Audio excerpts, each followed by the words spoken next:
Let's make a jellyfish lamp. First, I start by blowing up a balloon. This will be the base shape for our jellyfish body. Next, I mix glue and water in a ball and add a little pink color to make it pop. This process was so satisfying to watch. Now I have this tissue roll which I tear into small pieces. I then dip the tissue into the glue mixture and start layering it on the upper half of the balloon. Make sure that you cover it entirely without leaving the gaps. Dip each tissue into the mixture of glue and water, and layer it. This part is super important because it forms the dome or body of the jellyfish. It might feel a little messy at first, but trust the process. And I was having so much fun doing this part, and the child inside me was coming out. We'll have to let this dry for some while, and until then, let's make the tentacles for the jellyfish. Let's cut this plastic into thin stripes for the tentacles. This doesn't have to be perfect, but just around the same length to keep things balanced. Once the tissue layer is fully dried, it's time for the most satisfying part. And I was scared to pop this balloon. I captured the moment on camera and it turned out great. The balloon did stick a bit on the edge, but I carefully removed it and our jellyfish body was ready. I was waiting to pop this balloon and see the result. Now it's time to attach the tentacles. I applied some Fevicol to the plastic stripes and attached them to the tissue cell. Our jellyfish lamp is almost complete. Look at this dreamy, whimsical glow in the room. Next up, it's time to make the moon lamp. I start by blowing up a balloon, but this time I'm skipping the pink color. I just mix glue and water like before and begin layering tissue paper all over the entire surface of the balloon, not just half. We'll have to leave this dry and start with a stand for the lamp. For this, I keep it super simple and budget friendly. I roll up some old tissue paper, then cut them into equal length. I did not realize cutting these newspaper rolls would be difficult. Like, these are really hard to cut. You can leave this as it is for the stand, but I decided to paint it brown.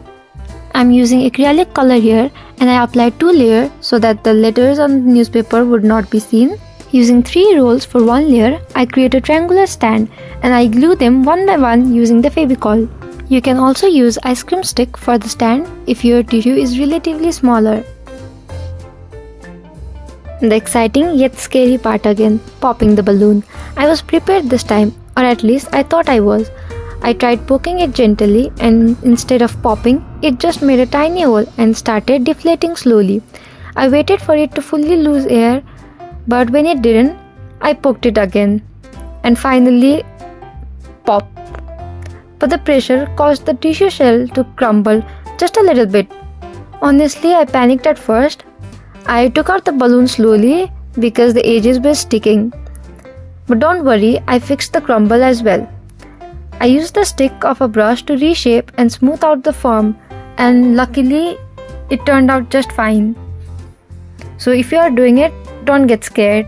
It looked fine at the end. Using the same brush, I colored it with soft grey tone like the moon-like patches and textures. It doesn't have to be perfect, just dab and blend the grey color. I'm using this light and look at how nice the moon lamp looks. Next, we'll DIY a bouquet of roses. The tissue paper that I'm using has 3 layers, so the first thing I do is carefully separate each layer. This gives the rose a more delicate, realistic look.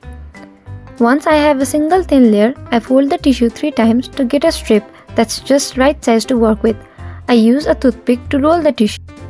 This is the center of the rose. After rolling a little bit, I start folding the top edge of the tissue outward as I continue rolling. This technique is what creates the soft, curved shape of the rose petals.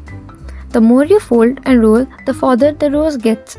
It's actually super fun once you try, but it might require a little bit of practice and patience. Watch the video carefully.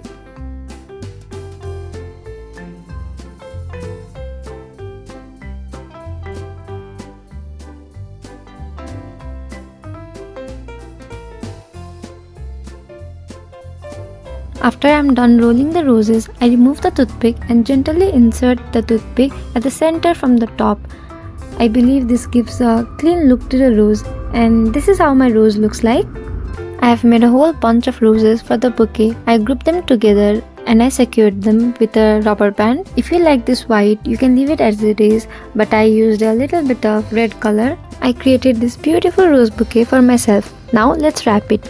I take a piece of brown paper and cut it into kite shape. Then I fold the lower part of the paper inward to create a cone-like shape for the real bouquet wrap. I wanted to use a red ribbon to tie the bouquet, but I did not have one. No worries, I used some wool thread instead. I wrapped the wool thread around the base of the bouquet and tied it into a simple knot. It was a fun video to make. I have more DIY ideas. If you would like to see them, let me know in the comment below. Don't forget to like and subscribe, and I'll see you on the next one. Bye bye.